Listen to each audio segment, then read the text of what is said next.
Yeah, sometimes we got to pivot and start on a different time, a different day, at least. Doesn't necessarily have to be a different time. We try and shoot for the same time. Well, I guess there was a little while where we moved it to 8:45. But sometimes we got to change the day. Sometimes we got to go at a different day of the week due to various scheduling conflicts and whatnot. And that's the case this week. So we're live with the Panther-Lair Show here on a Tuesday night.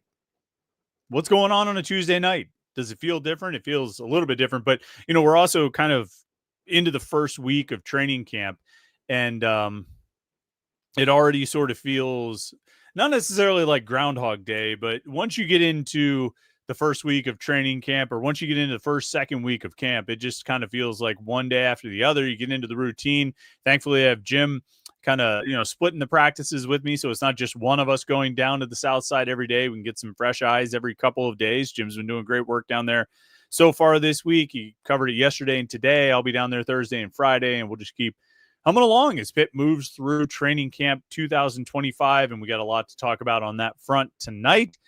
Appreciate everybody tuning in for the live show this evening here on youtube.com/Panther-Lair.com. Make sure you like this video and subscribe to youtube.com/Panther-Lair.com so you don't miss any of our Pitt video content. These days where we switch it up, I mean, I talk about it on the morning Pitt, so you should know it's coming. But I understand if not everybody catches the morning Pitt every day, and you might have missed it or forgotten about it. But a good way to make sure you don't miss the live show is to subscribe to youtube.com/Panther-Lair.com. You can turn on notifications, and when you do that, you can get an alert sent to your phone every time we go live. So if it's Tuesday night at 8:20 or 8:30 or something like that, and we have to switch the days, you get a little notification sent to your phone, and you're like, oh, now I know that Panther-Lair is live. I need to tune in for that. So make sure you do that, like and subscribe. And then, of course, check out the website, Panther-Lair.com, the Pitt site on the 24/7 Sports Network. It's where we've got all of the Pitt coverage that you can possibly handle. Pitt football, Pitt basketball, recruiting, transfers, all that stuff. And, of course, the message boards to hang out with other Pitt fans all day, every day. Pitt fans talking about Pitt sports. And a lot of the content today and yesterday coming from our guy, Jim Hammett. He was down in the south side, and we're going to bring him in now. Oh, hold on. Nope, that was the end stream button. Don't want to click that one. There we go. There's the add Jim to the stream, not the end stream button. So I almost cut us off before we even started there, Jim. So that would have been bad, right? Yeah, I think it would have been bad, but yeah, we have a lot to talk about. It's football season. There's things. Camp is on. It's like everything happened all at once. Like last week, Wednesday was media day, the first day of practice. They had practice Thursday, and then there was the open basketball practice on Thursday night, more football practice on Friday, into a couple days today, or into a couple days this week of football practice. I mean, it's really all happening. Roman Steelepa might even get to Pitt at some point here in the next weeks or so. I'm not really sure. It's really not a good thing to have him delayed, but we'll get to that in a little bit. Jim, you've been at practice. You were down there 2 days last week, 2 days this week. What are we thinking? What's standing out? What are some of the big talking points so far? Well, I thought today there was just energy, just because it was the first day in like full pads. Like I think even when Pitt's in shoulder pads, like they still go at it pretty hard, but you could just tell like when guys were walking onto the practice field, how we have to sit and wait until Pat comes out. Everyone's kind of like, there's a bounce in everyone's step. Everyone was running out there, and I got to witness some kind of live period today. It wasn't very informative, but it was good to hear the pads popping and things of that nature. So I don't know. I mean, I think one of the bigger things today is we talked to Eli Holstein, and we don't always get to talk to the starting quarterback. Sometimes during camp, they spread it around and, give other guys a chance because, Eli is going to talk pretty much all season long. So it's good to talk to him today, kind of get his feel on things and just kind of get his viewpoint. So I don't know. I mean, I think there's just energy in the building. Everyone's excited. Everyone's confident. I think when you go down there Thursday, I think the ACC network's going to be there. So that's always something. So yeah, we're humming. We're humming right along in camp. Eli talking today, that is interesting because we did just talk to him last Wednesday too. He came out at media day, so kind of doubling up here twice in less than a week. What did he have to say today? What were some of the main points from Eli Holstein when you guys talked to him?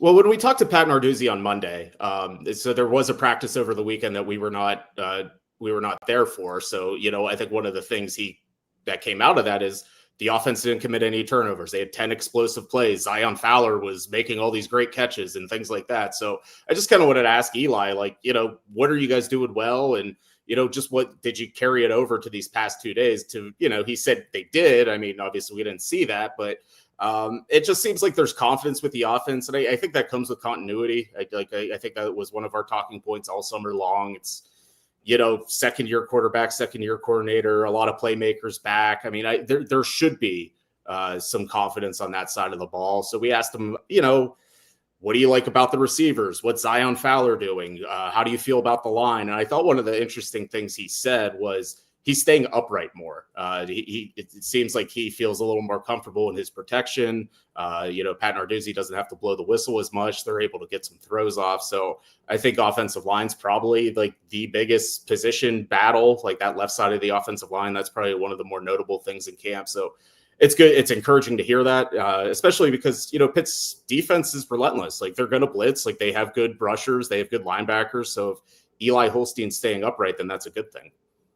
Yeah, it's always, I guess as you were saying that, I was like, yeah, well, let's see when they get to the season, they can actually hit him. But you said if Pat Narduzzi's not blowing the whistle quite as early, they're letting plays kind of go, then that probably means the protection's helping. It's interesting. I was sort of skeptical about Jeff Percy a little bit as a left tackle transfer coming in from Michigan, played in like 40 games there. I apologize. There's going to be some loud ambient noise in the background. I don't know if you can hear it. It'll sound mildly like an airplane taking off, but sometimes airplanes take off in my basement. But Jeff Percy played in like 40 some games, but he only made 3 starts. And you'd like to get that guy who can come in, who has a lot of experience. And like Kendall Stanley started every game last season. Keith Cuvea has got some starting experience. But it seems like Percy's doing well, doesn't it? Like, despite now, I mean, he was at Michigan. I mean, he was on a national championship team. They have very good players. You could get recruited over there. And, when you're at a place like Michigan, it doesn't necessarily mean you're bad or anything like that. But I don't know. I was sort of skeptical. I thought he might end up being the odd man out. But I think from what I saw last week and what you've seen so far this week, it seems like he's kind of holding on to that starting left tackle job, doesn't it? Yeah, so far it does seem that way, and I would guess like right now, like if they had to trot out a starting lineup, it would be Percy at left tackle and Cuvea at left guard. But I don't know, Kendall Stanley still seems to be in the mix. Like we interviewed him yesterday, we asked Narduzzi about Kendall Stanley today, and we asked about like, well, we see him working at guard, like what's that all about? And he did admit like he wants to keep him at tackle, which I thought was interesting because like we still continue to see him at guard. So I don't know exactly what the thought process is there, but yeah, I was skeptical of Percy too. I mean, but it happens. I mean, I guess like Eli Holstein to an effect like that. Like he came from a big time program, was not the guy, but like that doesn't mean he's not good. It just means like Alabama has a lot of quarterbacks, and right. I would guess Michigan has a lot of good linemen, especially with the way Harbaugh played. And Stanley's interesting. I mean, when I talked to Jeremy Narveau, the offensive line coach at Media Day, and we talked about Stanley playing tackle and guard, and we talked about how they beefed things up. And I mean, the priority was tackle because he really, as we've talked about many times, it was one injury to one tackle sank them because they just didn't have any other options. I feel like they used 5 different starting lineups in the final 7 games on the offensive line because they just didn't have good options at tackle and kept shuffling guys around. And so, I think in that sense, Stanley is more valuable to them as a tackle. But if he's one of the 5 best, and it just so happens to be that Percy is also one of the 5 best, then it makes more sense to play him at guard. But I get the sense that he's working at guard, but working behind Keith Cuvea. Is that? Yeah. So it's not like he's putting himself in the 5 best and they're just playing him at guard because he's one of their 5 best guys, right? Yeah, and like during that live period today, like we did see something that resembled like a first team versus first team for 2 whole plays, and they were both runs up the middle. But like I wanted to like make some conclusions about that, but like at the same time, not every starter was out there. Like Desmond Reed wasn't out there, Cruz Brookins wasn't out there, Jimmy Scott, Sean Fitzsimmons. So it was kind of first team on first team. So like at that particular moment, it was Kendall Stanley, but like I don't know if that's indicative of anything, like because not every starter was out there. But I don't know. I mean, it seems to be ongoing. It seems like there's confidence with all three of them. And I mean, like the way Pitt football has operated the past 4 years, like there's going to be some major significant line injuries somewhere along the line. And so like, you're going to need more than five. So like, yeah, we've been talking about these six, but like, I almost want to get to the point where like start asking like, well, who's 7 and 8? Like what's going on there? Because I think that's almost also important. So it was kind of a weird shout out today. Not anything I was expecting. Torian Chester, true freshman. He was just not a line or just not a freshman in general. I expected to hear his name once this season. I think that's even how Narduzzi phrased it. He's like, you guys probably have never even talked to this guy. But we probably have. Yeah, I'm sure we have. This is what we do, but he forgets that sometimes that's what we do. Oh yeah, he's from Albany, Georgia, which is where Albany State is. That's where, who was it? Aiden Henningham went and played, and that's when I learned that there's an Albany in the state of Georgia, not just an Albany in the state of New York. I was thinking for a second that he was from Texas, but he's not. He's from Georgia. Yeah, I'm guessing he won't be like 7, 8, or 9, right? But like, who do we think will be? I know Ryan Coretta keeps coming up. He was the backup center in the spring. I know Narduzzi mentioned him again. I guess he would be like one of the top 8, right, as the backup center. And then who else? Jackson Brown, Isaiah Montgomery. I would think those two. I mean, both of those, they at least started like whenever like all the line started shuffling last year, they at least got like cameos as starters. So like, you would hope like a little bit of experience and another year of growth, they're a little bit better, but like they at least got on the field. So like, I would think they're probably at that top line, and especially Coretta too. It seems like if he's probably one of the top interior options, and those guys are probably more tackles, I would think.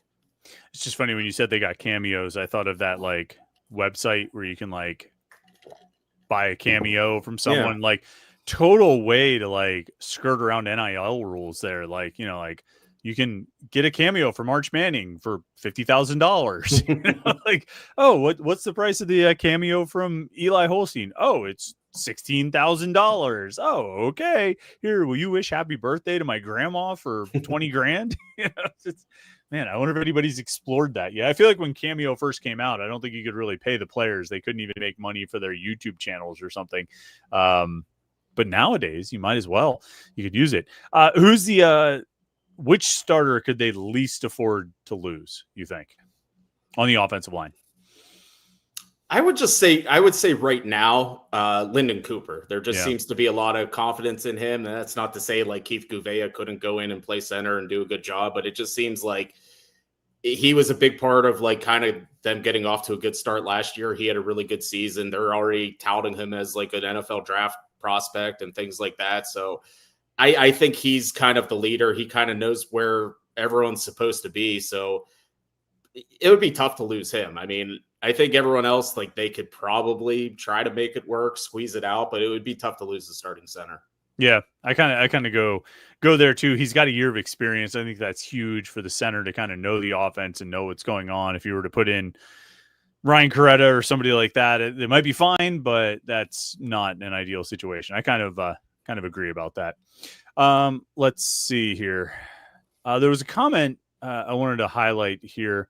Kurt46 says, I think it's telling when players talk about teammates a lot. I just caught up on the interviews from yesterday and today. If there was one takeaway for me, it was Bonsu. We'll get to Jaden Bonsu in a second. I think it's interesting when players mention other players. That's why you and I at Media Day always ask, who's the breakout player? Who's the guy to keep an eye on? Who's emerging as a leader? Because, I mean, nobody's going to say anything bad about their teammates, but when they go out of their way to praise a teammate, when they go out of their way to say, this guy's looking really good, or this guy's going to impress people. I mean, how many guys do we talk to on Media Day that were like, everybody's going to be talking about this guy, and they, whether they shouted out Jeremiah Marcelin or Shadarian Harrison, that stands out to me too. What'd you hear in the last couple of days? Like, who were the players talking about and giving praise to? I mean, I'll highlight Jaden Bonsu right there. I mean, because when we talked to Narduzzi this morning, I think we know like who Pitt's 3 starting linebackers are. I think we know Jeremiah Marcelin's number 4, and he would go in if anyone were to get hurt. And I asked like, who else? Like who's that 5th, 6th? Like what's going on there? And Pat Narduzzi had a lot of good things to say about Jaden Bonsu, and he said there's a big battle between him and Cam Lindsey to be that top outside linebacker position. So I thought that was interesting. And Zion Fowler-El also shouted out Bonsu, but I think they went to the same high school. So like they're probably just boys. But yeah, I think but Eli even said that too. Like we asked like who are some guys on defense that could help. So I thought that was interesting. I'm trying like even like just Zion Fowler himself. I thought, when we asked who made the plays on Sunday where that you guys had all these explosive plays, and they said him. And I mean, this is his third year. He's only played 4 games. He had a weird recruitment, but like he's a super freaky athletic guy. I mean, he can jump. He's like probably one of the better athletes on the whole team. So if they could get him involved, I mean, I think that would be pretty big for this offense because he's just a guy that can go up and get it. I know he's only probably 6 foot, but like sometimes you kind of need guys that can go win jump balls. And I don't know how many of their receivers really can do that. So those are 2 guys right there that kind of stood out. Bonsu's interesting. I mean, we talk about Percy not starting. I mean, Bonsu literally never played a snap was he at Ohio State for 2 years? So yeah, that's, I don't know. Again, hey, it's Ohio State. They got lots of great players, but like not even one snap, not even a special teams play, like I don't know. I haven't set expectations high, but I mean, the good thing there for Pitt is that they shouldn't need, because I would think he's linebacker number 6 at this point. You know Probably. What I mean? I don't put him ahead of Cam Lindsey. I'm certainly not ahead of Jeremiah Marcelin with the way everybody's talking him up. I thought that was, I mean, just a sidetrack. I thought that was interesting from Pat Narduzzi when he said about Jeremiah Marcelin and how he could rotate, not necessarily with Braylon Lovelace, but Lovelace could move outside and let Marcelin get some snaps inside, because I kind of wondered about that. I'd forgotten that like Lovelace didn't play middle linebacker at all last year. Right. I thought he did. I thought Key Thompson got hurt, and so Lovelace was the backup middle linebacker, but he didn't. Everything he did was outside, and because I was like, wow, look at this, 10.5 tackles for loss for a backup middle linebacker. But no, he was playing outside. So I wondered if he would get work outside. It's a testament to Jeremiah Marcelin that they're still willing to consider playing Braylon Lovelace outside. You know what I mean? That he can be up to the task, that he's not just going to play when Braylon Lovelace needs a breather, but he'll play when Rasheem Biles needs a breather, or when somebody else needs. I like the praise for Jeremiah Marcelin sort of off the charts right now, and I thought he was going to be good. They obviously recruited him heavily, and it was a big recruiting battle. But like, as much as anybody, he seems to be like, of the guys who are not starters, probably the guy who's going to make the biggest impact this year. You know what I mean? I can't really I guess the defensive lineman, but that doesn't count because they rotate those guys all the time. But I mean, I feel like we're going to see a lot of Marcelin this year.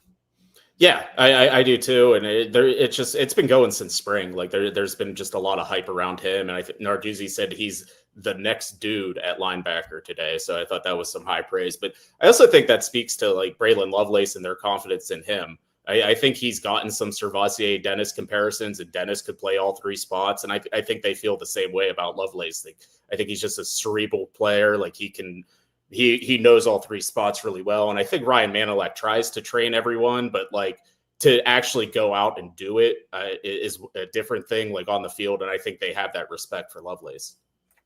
Football Hawk has a question. Would you say Coach Narduzzi believes in this team's potential? I get the feeling that he does. I think he usually does. I don't think maybe in 10 seasons at Pitt, there was maybe 1 or 2 where he was a little bit nervous going into the year. But I think he believes in this team, but I think he believed in last year's team. I think he believed in the 2023 team. I think he believed in the 2021 team. I don't know. Yeah, I do think he believes in this team's potential. Yes, to answer the question. No, I don't know if I think that's all that unique from other years. No, I would agree with that. And especially just with the way Pitt recruits. Like they're always looking for a lot of diamonds in the rough. So like their belief is their belief in themselves. Like they're believing in their own eye for talent. So like, yeah, like the recruiting rankings might not always love them, but like they think they know what they have. So like I think they always feel like a level of confidence. But again, like every team, if we were to go sit in on someone else's, training camp right now, I'm sure like the vibes are really high over there too. So like, it's still just that, I don't want to get fooled like I have in the past, but like every team's confident. Like you should be on August, and you should be when you have All-Americans and a returning quarterback and things like that. Like there's enough here to be excited about. Except West Virginia, right? Because it seems like Rich Rod just keeps like he had a weird quote today, didn't he? I feel like he has a weird quote every day about like, I know we're gonna cut half these guys, or I need all this stuff. Like, it's just funny. Like he seems very displeased with his team, and maybe that's good for Pitt. Let's see. Switching to the basketball side real quick, because Brock has a question. It says, did you guys not get the chance to talk about the new basketball GM with Jeff Capel last week? So last Thursday night, there was a semi-open practice at the Peterson Event Center with the Pitt basketball team. Before that, we talked to Jeff Capel for about 20 minutes. And no, we didn't ask about the new GM. Honestly, that question wasn't really on my radar at all, because there were 10 other questions that I wanted to ask that were a little more pressing, since it was the first time we talked to Jeff Capel all offseason. We covered a lot of ground with him. I don't know if you followed up on that interview at all, Jim, but I mean, like, we talked to Jeff Capel about a lot of stuff over the course of those 20 minutes. And I probably could have had another 20-minute session with him and had plenty of questions to fill that, one of which would be the GM. But did you get a chance to watch that interview or read the transcript? Anything jump out to you? What did you think? Yeah, I did read the transcript, and I was just thinking of, like, you guys covered everything, because like there's been so much. Like there's 10 newcomers, like there's this brand new schedule, like there's like, okay, like let's talk about how this team's constructed. Let's talk about how, like, our two big men are going to play on the same time, who's going to shoot. And I didn't really love that answer. Like, I think it was kind of like, yeah, we are like hoping for some projections and guys to take some jumps. And I think that's what we suspected all summer. It's like, yeah, they're counting on guys to just shoot better than they ever have in their life. So we'll see. But that seems like a great plan, doesn't it? I think you can count on that, can't you? Yeah. That was just an interesting answer, but we'll see. I don't know. But like reading it, like if you didn't have a chance like to read the transcript or watch it, like it's worth watching. I think he really talked about a lot of things, opened up about just the whole process of this offseason. And they went all over the globe to like put this roster together. And so like there's a lot of interesting parts you had to put to it. And then you got to watch a little bit of practice. So I don't know what kind of takeaways you had from that. I don't think I came out of it thinking anything different from what we thought going into it. They're big, and that was without Deshaun Jackson and Roman Cialepa being there, because Jackson was sick and Cialepa is not in this country yet. But they're much bigger than they were a year ago. They should be better rebounding. Nobody can really shoot. And yeah, that's kind of it. I mean, like Barry Dunning Jr. should be a pretty decent player, I think. He shoots okay. Seems like, he's a pretty good offensive weapon. He'll probably, I wouldn't be surprised. I would guess he'll be their leading scorer this season. Noise Indrusitis, I saw him make a lot of shots in the individual drills and like early practice drills, but like 5-on-5, he didn't really make much of an impact. I don't know if I saw DeMarco Minor make a three the whole time, and he probably shouldn't really attempt many at all season, particularly because he's a pretty decent at driving and really good at shooting free throws. He's like a career 83% free throw shooter. So just let him drive into traffic, because there's going to be a hell of a lot of traffic in the middle, because they're not going to be spaced out at all, because why would you space out a defense against this Pitt offense? I mean, you've got Cam Corn and Deshaun Jackson on the court at the same time. You don't need to have a lot of spacing there, and you don't have any shooters on the outside. So their best shooters are going to be Dunning Jr., Indrusitis, and, Brandon Cummings, I guess. And all three of those guys have pretty big question marks. Like, can Barry Dunning Jr. do what he did in the second half of the season against South Alabama last year? Can Noise Indrusitis do what he did in high school? Basically, can Brandon Cummings do what he did in high school? It's a lot of ifs. It's like we said, it's a lot of projections. And I asked him that question too. I was like, you feel like you're just projecting everything? And he's like, yeah, pretty much. That's just hoping. So I don't know if hope is a plan. I feel like there's a cliche about that, or a quote that hope is not a very good plan, but it's kind of what they're rolling on. So they'll rebound well. I think they'll be really physical and tough and all that stuff. I just don't know if they're going to be able to score enough. Let's see. No, tomorrow, moving the live stream, Josh Newark wants to know if it's a concert or kids baseball. Kids baseball is over. It's a concert. I'm going to see Wilco, the great, I don't even know what you would call them, rock band, alt country, whatever they are. They've been around for 40 years, 30 years, and they're playing at Heinz Hall tomorrow night. So I'm looking forward to that. That'll be exciting. And Voodoo IPA knows it because he's going to Wilco. So shout out to him. Let's see something. Oh, so Robert says, if you had to predict the Panthers record right now, what would it be? And what is the percentage of making the college football playoff? So we'll do different versions of this many times over the next 3 weeks. But what's your current, after 1 week of training camp, Jim, what's your current record prediction? Regular season. All 12 games get played. There's no weird weather rain out or anything like that where they only play 11 or something. 12 games. What do you got? I'll stick with 8-4. That's kind of been my thing. That's been the general answer every time you've asked me for the past month or two. So I'm going to stick with easy. That's easy enough. So I'm with you. But I did this podcast last night with ACC Nation, and we went game by game through the schedule. And I ended up in a weird place. All right. So Duquesne, that's a win, right? Yeah. Okay. Central Michigan, that's a win, right? All of Rich Rod's negativity is leading me to think it's a win in Morgantown. What do you have in that game in Morgantown? What do you think? I think they'll beat them. Okay, good. We're on board. Louisville at home, I think they lose. I'd say toss up, winnable, but that would probably be one of my 4 losses. Okay. All right. So 3-1, we're both there. Boston College at home. Narduzzi's 1-3 against Boston College, which is ridiculous. Maybe one of the most ridiculous stats of the Narduzzi era. I say they win that game. They're not going to lose again to Boston College. I could get there. Okay. 4-1. Down at Florida State. I'm not I think they suck. They were one of the worst teams in the country last year. Why are they going to be better? And their solution is Thomas Castellanos. Yeah, they still might suck. 5-1. Okay. Are we on it? We're both together on 5-1. Right? Is that where we're at? 1, 2, 3, 4, 5. 5-1. Then they go up to Syracuse. No, they're not losing up there. They've lost to Syracuse twice under Narduzzi. 2017 when they were 5-7 and they had major quarterback issues and all that. And then 2023 and quite possibly the most disgusting game in the Narduzzi era. And they're not going to fall for Dan Villari running the Wildcat this year. Dan Villari went to ACC Media Day. That SOB is still in college. Yeah, that's wild. But they're not going to fall for that again this year. I don't think so. And I'm not sure their first-year transfer quarterback from LSU is going to be all that great. They don't have Kyle McCord this year. Nope. And Kyle McCord threw 4 picks against Pitt anyway. 6-1. Okay. 6-1, and they're coming home to face NC State. Loss. Pothole. Yep. Exactly. This is classic. This is a classic Pitt thing right here, is to go on the road, build some momentum, and then come home and lose a game. And losing to NC State, that's an easy call. 6-2. They go out to Stanford. They're not losing to Stanford. Probably not. No, they win that one. 7-2. Come home against Notre Dame. Loss. Yep. 7-3. So it's only 2 games left here, Jim. Georgia Tech at home. Or Georgia Tech on the road, Miami at home. Now, we've talked about the Haynes King, Eli Holstein phenomena, right? Over under 1.5 of those guys is still playing in this game.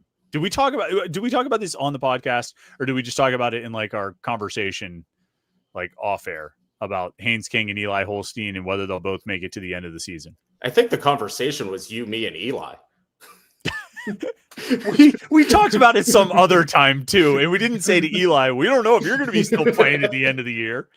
There was for people at media day, Eli Holstein sitting there, and Jim was interviewing him. I kind of walked up and kind of joined the conversation. I third wheeled it, and he happened to mention that he trains with Haynes King, the Georgia Tech quarterback. Right, him and Haynes King both worked with the same guy, and so they've crossed paths a lot. And I just thought, well, that's funny because we've made lots of jokes about you, neither one of you making it to the end of the season. But I didn't remember if we had made those jokes on the podcast or off air. It might have been just off air. Okay, so over under 1.5 of Eli Holstein and Haynes King are both playing in that game. I'm going to take the under. Somebody is going to be out in that game. And if it's Haynes King, and even if Haynes King plays, maybe, I think Pitt wins. I think Pitt wins down there. I think they've only lost down there under Narduzzi once. And again, that was the 2017 season. I don't think they've lost down there another time. Historically, they've been pretty good against Georgia Tech. The last time they played was the 2022. again, one of the worst losses Pat's Right. ever had. Right. But it was at home. Yes. So, it was 5 days after they fired their head coach. Good times there. So I say that's a win. And that brings us down to what record are we at now? 8-3. And it's Miami in the regular season finale. And I know we've talked about this, that if there's a time to get Miami, you want them in the regular season finale, whether they're good, whether they're bad. Pitt lost to them in the regular season finale in 2018 after they had already clinched the Coastal. But I think like almost every other time Narduzzi has faced Miami in the regular season finale, he's won. I don't know if that's entirely true, but he's got 3. Pitt has 3 wins against Miami since joining the ACC. 2014, 2017, 2022. Every single one of those, home or away, 2 were away and 1 was at home. Every single one of them was a regular season finale. Yeah. Because what does Miami do in the regular season finale? They quit. And if Cam Ward couldn't get them to the playoffs, I don't think Carson Beck is getting them to the playoffs. I mean, I could. They're going to go 9-3.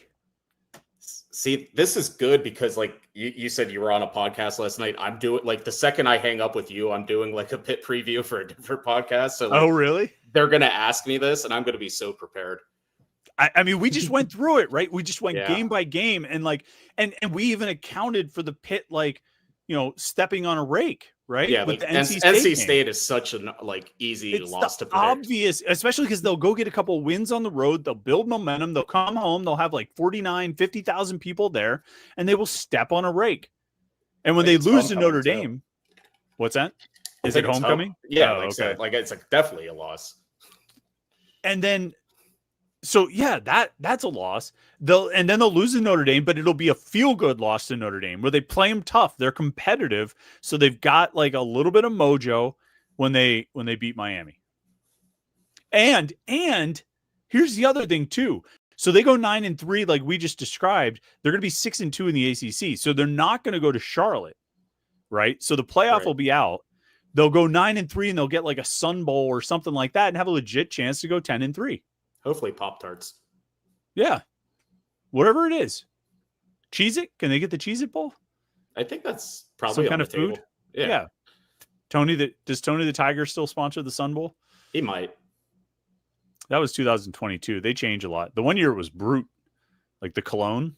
Yeah, Brute Sun Bowl. I feel like that might have been 2008. That might have been the year they lost to Oregon State. I forget what it was when they played Stanford. I thought it was Tony the Tiger at that point. Was it? I don't remember Stanford doing like cornflake angels like PJ O'Brien did when they dumped Frosted Flakes all over the field. Anyway, I think we just made a pretty convincing case for 9-3. Okay. Like, I don't find a lot of flaws in there. And I don't, and again, like the fact that we're building in a few of those, like, just, classic Pitt games, or at least one of those classic Pitt games, I guess maybe we just made a convincing case for 9-3. We should probably allow for one more F up. You know what I mean? Like there should, like, maybe it's the Georgia Tech game. It's probably Boston College, actually. That's probably what it is. Is Boston College? That's right after Louisville, right? So yeah, they'll have a 2-game losing streak. They'll be 3-2, and then they'll go on the road and win 2 games. So it'll be 5-2. Yep, got the momentum back, and then they'll blow it again with the NC State game. 8-4 is probably more likely, but I'll take the 9-3. I think we talked ourselves into it. The percentage chance of making the college football playoffs if they go 9-3 under the way we just described it, 0, because they're not going to make the ACC championship game, and that's okay. They'll end up with like a either 9-4 or 10-3 season, and that's good. That's a good season. Real rebound from last year's 7-6. Here we got a super chatter jumping in. OB says Holstein season stats, best guess. Here's what I got for you, Jim. Eli Holstein played 8 full games last season. The first 7, and then the SMU game. I'll count that as a full game. He got pulled because they were getting killed, but he got knocked out early in the Virginia game. Got knocked out early in the, or not early in the Virginia game, but got knocked out of the Virginia game. Got knocked out of the Louisville game. So 8 full games he played. He averaged 257 yards per game, passing yards per game in those 8 games. Put that over 13 games, it's 3,300 yards. I think Eli Holstein If he stays healthy for 13 games, we'll have a 3,000-yard season. He'll be just the seventh player in Pitt history to do it. I can buy that. I think this offense allows for him to throw for 250 yards a game. I think that's going to be there. So as long as he's the one in that 1.5 in the Georgia Tech game, then I like those odds. He might be the half. Yeah, and like the offense is so much to do with it too. Like, Kenny Pickett has 2 3,000-yard seasons. Well, they were both with Mark Whipple. Like 2019 was by no means a good offense or a good offensive team, but Kenny Pickett threw for 3,000 yards because I think he had 3,000 pass attempts.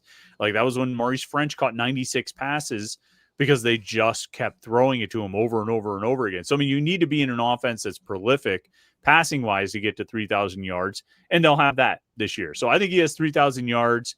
Did you predict Eli Holstein's stats when you did the quarterback preview? Do you remember? I think it might have been like 3,000 yard, like a 3,000 yard season. Yeah. What do you think touchdowns? He had 17 last year, playing 10 games. Where do you think he ends up? 27? I was going to say 25. Like I was 25. Because like last year his like stats were what didn't he like end on like a perfect like 2,225 yards? It was like a very like even solid number. 2,228.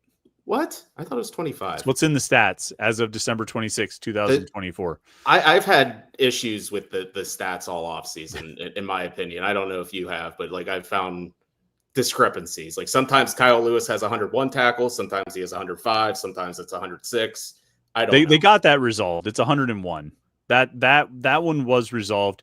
Raphael Williams is still listed twice among the receivers, which continues to be a problem. And Allen Bryant is listed as catching 1 pass for 5 yards because he wears the same number as Joel Goff. But other than that, yeah, I mean, on their PDF that I've had open, he's with 22-28.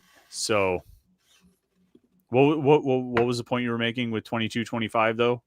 How did that affect your prediction? I don't know. I think it just 25 touchdowns. That's like, it's just going to be a nice number, but now that it's 228, it doesn't really matter.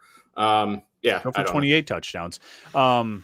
He rushed for 3 touchdowns last year, over under 4.5 rushing touchdowns for Eli Holstein in 2025. I'll say over. Like maybe he'll have like one of those, like Kenny Pickett had a bunch of touchdowns, like from 2 yards in, like guys just kept getting tackled at the 2-yard line and Kenny would have to like clean it up. I think Eli can do that too. I know Pitt was a pass heavy team, but 16 rushing touchdowns is surprising to me.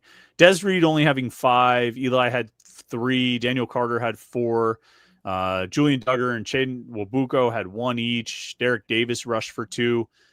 Those are low numbers. And again, I know they're a pass heavy offense, but I would expect Des Reed to score double-digit rushing touchdowns this year. And I mean, he ended up with 9 offensive touchdowns in total, but I would think he should be able to get 8 to 10 rushing touchdowns this year, don't you? I would think so. Like like of all the things he did last year, like only 4 or 5 rushing touchdowns, like that just felt low to me. And like, I think like the usage he's going to have this year, the opportunities he's going to have, I think he's going to finish off some big runs like he did last year. So yeah, I mean, I would have to think that number goes up. Yeah, it's still weird to me that he only had 5 last year. And again, you make up for it. You get 4 receiving touchdowns. He had a punt return touchdown. So he still had double-digit touchdowns, but I don't get that. I know you spread the ball around and everything. And his rushing touchdown numbers are going to be affected by the quarterback. They had 4 quarterback touchdowns last year. But I think the 4 for Daniel Carter, the 2 for Derek Davis, I think those get almost all directed right back to Des Reed. I think he scores. I think he scores a lot more this year. Let's see. Pitt Tough Guy. Panther Club fundraising for fiscal year 25 was announced at $19.9 million, less than half the club's $40.4 million fundraising from 3 years earlier. Fundraising is Alan Green's top skill, yet this result, head scratcher. No, it's not a head scratcher. 3 years ago, they were fundraising off an ACC championship. Fiscal year 25, they were fundraising off a 3-9 season and an 0-6 finish. They also received the most donations in Panther Club history, right, Jim? Did you see this, like a press release about? Do you remember this like a week or two ago? Yeah. It didn't turn out to the most money, but the most individual donations. So they were able to mobilize more of the fan base, which I would credit Alan Green for, despite the fact that he's only been on the job since October, right? We're talking about a guy who's only been here for 9 months. And as of this report, it would have been only like 7 months. So to generate that much in donations off a team that went 3-9 and then turned 7-0 into 7-6, I mean, I'm not building a statue of Alan Green, but I think that's pretty good, don't you? I think that's pretty good. And yeah, I want to see him like here for a full year, like before I like start really criticizing the guy too much. That's just kind of where I'm at. Dan Juby, do we know anything about the kicker position going into 2025? Still a two-man race? I don't think it's a two-man race, Jim. You had a quote from Pat Narduzzi, was it today or yesterday? He talked about the kicker. It's not a two-man race, is it?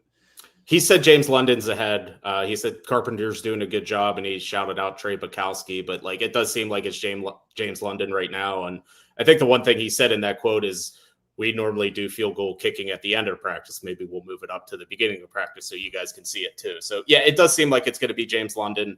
I don't know. I mean, like, the guy was able to make long kicks. Like, the field is still 100 yards from the FCS to ACC. So like, he still should be able to do that. Obviously, it comes down to consistency. I know we saw him miss one at the spring game and everyone kind of got worried, but I think for the most part, like, he's been getting solid reviews. Like, I don't think he's like butchering anything. Josh Newark wants to know, does Malachi Thomas have a role this year? Yeah, I think I think he's going to be the number 2 tight end, but what impression do you get? I think you asked Pat Narduzzi about Justin Holmes, the transfer from Marshall. I asked Jacob Bernowski about him at media day. It seems like they're excited about him and he could have a role, but like, what role?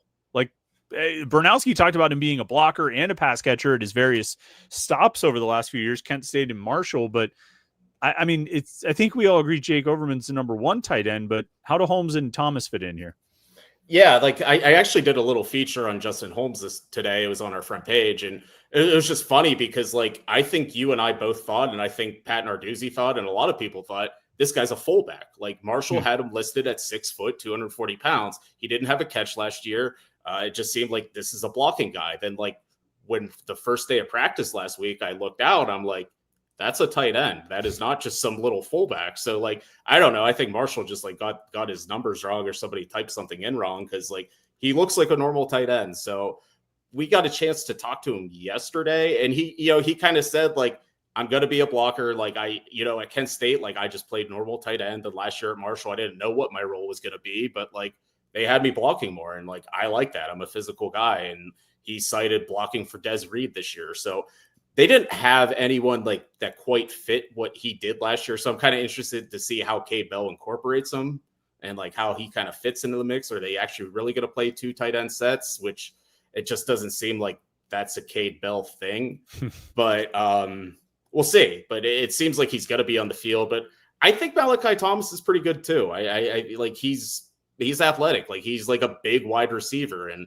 that's kind of the thing I've noted about when they, this coaching staff started recruiting tight ends. Like, they're just big wide receivers. Like Max Hunt today, like, I was watching him run around.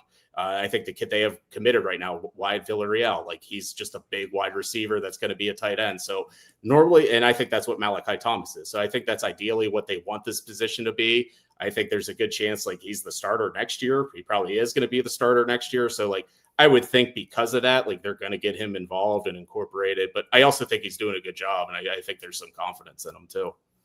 Yeah, I mean, the tight ends did. I mean, obviously, anytime the ball is being run, they were run blocking. The tight ends really don't pass block at all. So I guess if Holmes wants to run block, that would be a good role for him. But I just wonder if you tip things too much, if you bring him on the field, if you don't really intend to throw the ball to him, then he's not. Unless they do chip more, unless they do keep in an extra blocker. According to Pro Football Focus, Gavin Bartholomew pass blocked on 15 snaps. Not 15% of his snaps, 15 snaps. He played 680 offensive snaps, and 15 of them he was pass blocking. Jake Overman pass blocked on 12 snaps last year. Like, the tight ends just didn't stay in to block on pass. They were always out running pass routes. Gavin Bartholomew, according to Pro Football Focus, ran more passing routes than Kenny Johnson did, and only 30 less than Konate Mumfield did. Jake Overman ran almost 200 passing routes. So you're either going to have Holmes going out, running patterns, and occasionally throwing to him to keep defenses honest, or he's just going to be a total tip that, well, when you bring him in, they're going to hand it off. You know what I mean? Like, you better find a way to not totally tip your hand. Big Money says, any updates on Ja'Kirian Turner? Yeah, I think he's going to be really good. I think Ja'Kirian Turner, I had somebody tell me the other day he might be the fastest guy on the team. So we've talked so much about the need for depth, and they brought in Jalen Williams, the kid from Western Carolina, behind to work with Desmond Reed and Joel's Goff. But I mean, I think Turner's the number 3 back, and I think he's going to make plays. I think we all agreed a long time ago he's not going to redshirt, and I think he's going to help. I don't know what you're hearing, Jim, but I think Turner has a chance to be really good, even this year. Yeah, I think they're pretty excited about him, and it does seem like he's kind of, he's just kind of like another Des Reed. Like, he's small, like you're going to look at him and you're going to wonder, like, is this guy really a running back? But he's tough, he can make runs, and he's fast. Like, he's going to break those, those 3-yard runs into 30-yard runs. He's that type of player. So I think he's going to help him this year. And I think Joel's Goff is too. I mean, I think all 3 of those guys are going to be capable of, making plays. Adam Vinchik wants to know how the defensive ends look. And, I don't want to say it's a poorly worded question, but the reality is last year the defensive ends looked great. Like, Chief Borders looked like he was like carved out of stone. You know what I mean? Like, David Ojebwe looked like a prototype. He was a little bit light, but he looked great, and they didn't do anything. So I don't know about how they look. I think there's an expectation that the defensive ends are going to play well this year. But I don't know if we'll really know until the season starts. Like when they're just going against their own guys, they're going against their own offense. We won't know until the season starts. That position is one where I'm just waiting to see. I think there are a lot of positions that I'll make predictions on about, Des Reed getting 2,000 all-purpose yards, or Eli throwing for 3,000 yards, or Ja'Kirian Turner being good, or whatever. But I'm not making any predictions on the defensive ends. I'm just going to wait on that one. Yeah, I mean, they look good. Like Jaden Moore and Blaine Spires, they look like big time, power forward, good defensive ends that are going to make a lot of plays. But you still need to see it. I'm with you there. And I mean, I think we were both under the belief that at least they're defensive ends. Like last year, they were guys trying to play defensive end. These guys are defensive ends. They've played defensive end. They're playing in a system that allows them to just rush the quarterback. So I think the hope there, with Tim Dowse, Randy Bates, Pat Narduzzi, is that they're going to produce more and hit the ground running a little bit more. So we'll see. I mean, I think Pat Narduzzi, on media day, said Jaden Moore could be really special, and that would be huge for this defense to have a legit big time defensive end again. It's been a while. RJC Man 38 is a super chatter. Welcome back to the program, sir. Says, how deep is this team? I've been told most positions are 3 deep. As good as any team in the country. Is this true? Probably not 3 deep. I think there might be some spots where you would say, boy, Pitt could go 3 deep and be really good, or really. I think 3 deep at quarterback is very interesting. Questionable on how good they'll be just because there's some unknowns there, but I think it's really interesting. I would say ditto for the 3 deep at running back. But even linebacker, probably the best position group on the team, I would not say they're 3 deep. You know what I mean? Safety, maybe, just because I think Josh Gurrier is going to be awesome. But any of these spots where we would say they're really good 3 deep, we're including a freshman probably that we don't really know anything about. Yeah, I think they could absorb some injuries and still be effective at a lot of spots. I don't know who told you they're as good as any team in the country. Their projected win totals 6.5. They were picked 9th in the ACC, so they're not getting a lot of outside hype. But I do think they have some good players, and they can withstand injuries probably a little bit better than last year. Let's see here.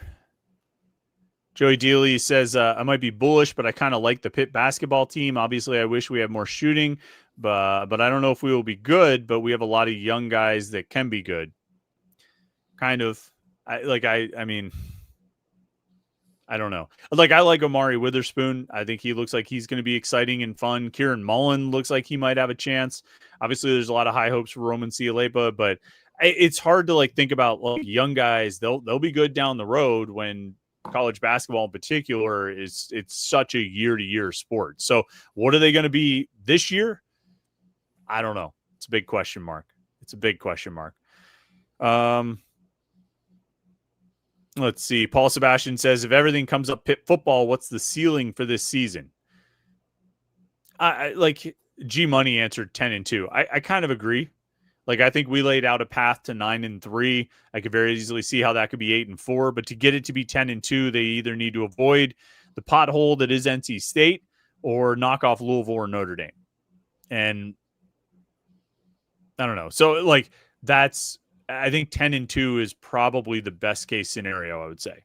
And I'm not really all that confident that would happen, but I would say that's probably the ceiling. What about you, Jim?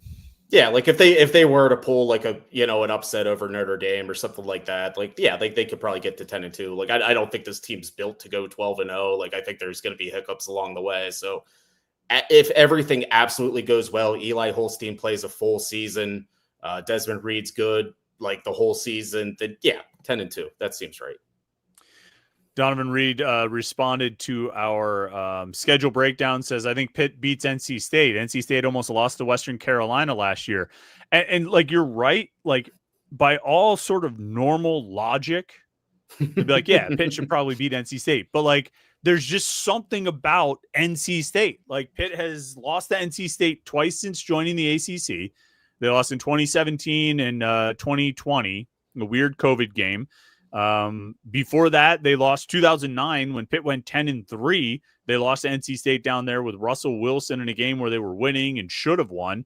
And then there's the whole basketball thing where I think Pitt beat NC State the first time they faced off in the ACC and then lost like 18 in a row or something. So many in a row up until like 2 years ago when they finally, like, some teams, and it defies all logic. Like you could be listening to this right now and you'd be like, you idiot, your rationale for this has nothing to do with X's and O's and personnel. And you're right. It doesn't. It has nothing to do other than there's just something weird about NC State. It's just like it was with Pitt and North Carolina for the longest time. And up until last year, like it was with Pitt winning at North Carolina. They just couldn't win. North Carolina had seasons where they literally won like 2 games all year. In like 2018 or 2017 or somewhere around 2016 or maybe 2017, they won like 2 games all year, an FCS game and Pitt. Like there's just some things that defy all reason or logic, and Pitt NC State is one of them. And so, and then also when you look at how it fits into the schedule, you know, with them going on the road, Pitt going on the road for a couple of games where they could win both of those games, Florida State and Syracuse, build up a little momentum and then come home. It's just sort of that perfect setting for a game like that to go awry because we've just seen it a lot. So, yes, they should beat NC State. Will they? You're tempting fate on that one. Let's see. Scroll down.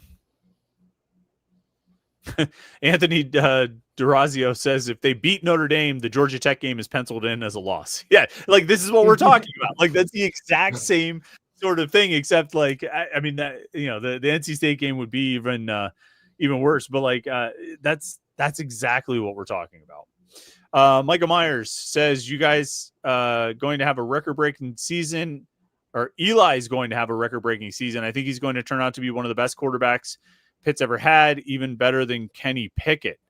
I don't know. I mean, from your lips to God's ears, I have no idea. I don't know if he's going to do that. I just think he had at times looked really good last year. And as a redshirt freshman, he should be able to build on that and play at a high level this year and be a little bit better and a little bit more consistent. He's got to stay on the field, got to stay healthy, but I think he can. I don't know if he'll have a record-breaking season other than he would be the 7th quarterback in Pitt history to throw for 3,000 yards. Yeah, like a record-breaking season would be like, what did Kenny have in 2021? That's like 4,200 yards, 42 that was touchdowns. A record-breaking season, right? I don't know if Eli's going to do 4,200 yards, 42 touchdowns, and only 7 picks. Like that would that's like Kenny Pickett's 2021 season was not only good for Pitt, it was like one of the best ACC seasons ever too. So like, I think Eli's really good. I think maybe when he's a senior or something like that, like he could put together like a magical run like that. I don't know if it's going to be this year, but I think he's going to be good. Like I do have a sense that things are kind of working right now for the offense. And I think he's confident. I think there's weapons around. I think, if you have an offense with Desmond Reed, like you have a chance to be special. And I think they can do some really good things. And I think Eli's going to be a big part of it. Pitt Football Chat says, I saw Al Green at a Walmart in Washington. He's tall. I don't know where this came from, but like, is Al Green still alive? I know he means Alan Green, but like I immediately went to Al Green too. I'm thinking of Al Green. Alan Green, I guess. He's still alive. Shout out to him, but I don't think you saw him at the Walmart in Washington. That'd be wild. And if you're talking about Alan Green, I kind of think you're joking. He's not. I mean, he's not short, but I mean he's a college athlete, like college baseball player. Or something. Tall. Al Green is actually Albert Green, not Alan Green. So, Roman P wants to know anything on Tyreek Robinson. He got some run last year and showed flashes. He did play a little bit last year as a true freshman, more than I probably expected him to. He's in that great mass of guys, right? With Zion Fowler and Tyreek Robinson and the true freshmen. Like I feel like there's Kenny Johnson, Raphael Williams, Blue Hicks, I guess Sincerely Induced Span. Probably. Maybe Zion Fowler. I don't like, yeah. Now, maybe now he's in that group. I would say Tyreek Robinson's probably behind a good bit of people like right now. Like I would say like he's probably not on the 2 deep depth chart, like considering the 5 or 6 guys we just named. But I don't know. I thought he had some promise. He could move around. Like I saw him today. He made a couple nice catches. Like he's athletic. He's fast. Like he's in the mold of how they like to recruit wide receivers. Swim Boyd wants to know, Jim, are you going to the Pitt Penn State basketball game in Hershey? Swim Boyd wants to buy you a beer. You going to go out to the Hershey Bears Arena? I think that's Hershey Bears Arena, right? The Giant Center or whatever it is. It is. Yeah, I'm actually going to be able to go to like a couple away basketball games this year. Are you going to go to the Villanova? I think I'll do Villanova, Penn State. Probably. I mean, West Virginia's just right down the road. But yeah, like I'll probably do those 3. Yeah. Sweet. Okay. Yeah, more than usual. I think last year I did 1 or 2. You didn't go to Columbus, did you? No, I forget. Well, that was like Black Friday at like noon or something. Is that what it was? Yeah. RJC Man says if the DBs and the safeties live up to their billing, Pitt will have a special season. I think the pass rush is more important. You know what I mean? I think you need the defensive ends to play at a high level, and you need the defense. All the areas they prioritized in the portal, defensive end and offensive line and offensive tackle in particular. If those 2 groups, defensive ends and offensive tackles, are good, Pitt will be pretty good. If either one of those, and God forbid both, struggle again this year, Pitt will be not very good. So when we talk about that ceiling, that 10-2, that's if the DNs and the offensive tackles play at a high level. And if they fall short of 9-3, 8-4, they're down into the 7-5 range, it's probably going to be the offensive tackles and the defensive ends you would point to. Yeah, I mean, when I look at the safeties and like just in general, like last year at this time, like there was like a weird confidence about Kyle Lewis, even though like he never really started games. I think there's that same weird confidence about Cruz Brookins. Like, I think they know they have a really good player on their hands and like they're excited to turn him loose. I'm not saying he's going to be an All-American like Kyle Lewis, but like I think they are pretty darn sure he's going to be a good player even without having started a game yet. Yeah. And I think turn him loose is like the right word. I think they're excited to see what he'll do with a full workload. I want to go to the defensive stats on Pro Football Focus real quick for the snap counts. Where's Cruz Brookins? Come on. There he is. I had to scroll all the way down to 19th in defensive snaps behind Chief Borders, behind Nakai Johnson, behind most of these other guys, like, you understand, but like, 19th in defensive snaps, and he was mostly playing in that like 3rd down defensive package. Give him a full workload, and I think he's going to make a ton of plays, and I think they believe in that. All right, last one. G Money says he's going to bet 100 on over 6.5 wins in the regular season. How much of your own money, Jim, would you wager on Pitt going over 6.5 wins in the regular season? I don't know if I'd bet 100, but maybe $50. Why not? Way to end it on a note of confidence, James. That was really strong. Really bringing the heat on that one. I'm glad we just talked ourselves into 9-3 record, and you're like, I might bet $50 on over 6.5. How about you? So, I mean, if I can talk myself into a 9-3 record, I mean, I've given myself wiggle room that they could blow 2 of those games and still cover the 6.5. So, I mean, my own money, if I was the betting type, I mean, this is Pitt we're talking about. I would never gamble on Pitt. That's probably what I would come back to. That's the bottom line. I would never bet on Pitt. Hard-earned money on Pitt football. No way. Any money on Pitt. No. All right, Jim, thanks for accommodating us here on a Tuesday night. Thanks everybody for tuning in on a Tuesday and, switching up the schedules. You can always like this video and subscribe to youtube.com/Panther-Lair.com so you never miss any of the Pitt video content. Tomorrow's morning Pitt, we're going to have some predictions on offensive individual production. A couple things that we kind of talked about a little bit tonight. I had my legal pad out, so I got a lot of stats there for you. So check that out tomorrow morning. And of course, in the meantime, stay tuned to Panther-Lair.com to get all of our coverage from training camp. Panther-Lair.com, Pitt side on the 24/7 Sports Network.